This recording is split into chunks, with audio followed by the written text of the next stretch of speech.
இளைஞர்களின் கனவு கன்னியாக இருந்தவர் நடிகை சிம்ரன். சிம்ரன் என்றாலே தியானம் என்று பொருள். மனதிற்குள் ஒரு அமைதி, அழகு, கவனம்.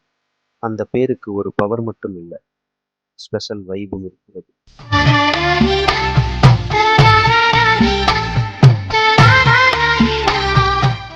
1976ஆம் ஆண்டு மும்பையில் பிறந்த நம்ம சிம்ரனின் இயற்பெயர் ரிஷபாமா.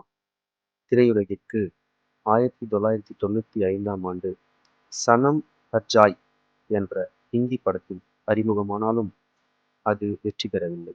ஆனால் அடுத்த வருடம் 1996இல் வந்த தேரே மேரா சப்னே படம் அவருக்கு முதல் வெற்றியை தந்தது. தமிழில் 1997ஆம் ஆண்டு ஒன்ஸ் மோர் படம் மூலம் அறிமுகமான சிம்ரன் அதன் பின் பிக் ஸ்கிரீன்ல ஒரு பிக் ஸ்டார் ஆனாங்க.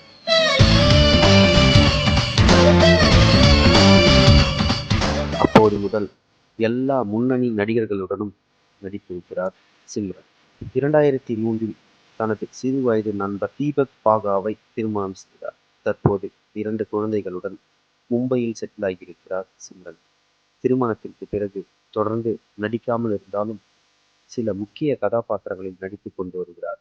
சமீபத்தில் அவர் நடித்த டூரிஸ்ட் ஃபேமிலி படம் சூப்பர் டூப்பர் ஹிட் ஆனது. ஆரம்பத்தில் கிளாமர் ரோல்களில் அதிகம் நடித்தவர் பிறகு வாலி, துள்ளாத மனமும் துள்ளும், பிரியமானவளே, ஆள் தொட்ட பூபதி பாடல்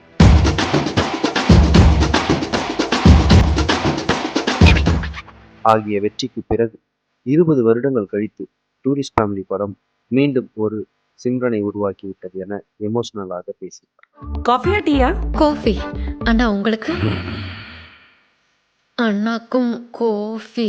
சமீபத்தில் அவருடைய கொலீக் படத்தை பார்த்த சிம்ரன் அவருக்கு மெசேஜ் அனுப்பி, நீங்க இந்த ரோல் பண்ணதை என்னால் நம்பவே முடியல, ரொம்ப ஆச்சரியமா இருந்தது என்று சொன்னார். At least it's better than not doing an auntie role.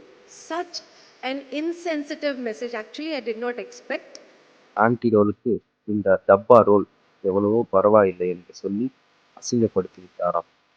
அந்த கொலீக் லைலாவா இல்லை ஜோதிகாவா என்ற குழப்பத்தில் இருந்த ரசிகர்கள் லைலாவின் பதிலுக்கு பிறகு அது ஜோதிகாவாகத்தான் இருக்கும் என்று யூகிக்கிறார்கள். ஆன்டி ரோலா இருக்காங்க, டப்பா ரோலா இருக்காங்க, நம்ம பண்ற வேலைக்கு உண்மையா டெடிகேஷனா இருந்தா போதும். இதுதான் எனக்கு இந்த 30 வருட சினிமா வாழ்க்கை கற்றுக் கொடுத்தது என்று அவர் அந்த கொலீக் அவரிடம் மன்னிப்பு கேட்டதாக பிறகு சிம்ரன் பகிர்ந்தார். 30 ஆண்டுகால சினிமா வாழ்க்கை ஒரு குழந்தையைப் போல உணர்வதாகவும், தோல்வியிலிருந்து வெற்றிக்கு, கிளாமரிலிருந்து நட்சத்திர நடிகையாக இப்போது அவருடைய பயணம் தொடர்வது மிகப்பெரிய மைல்கல்.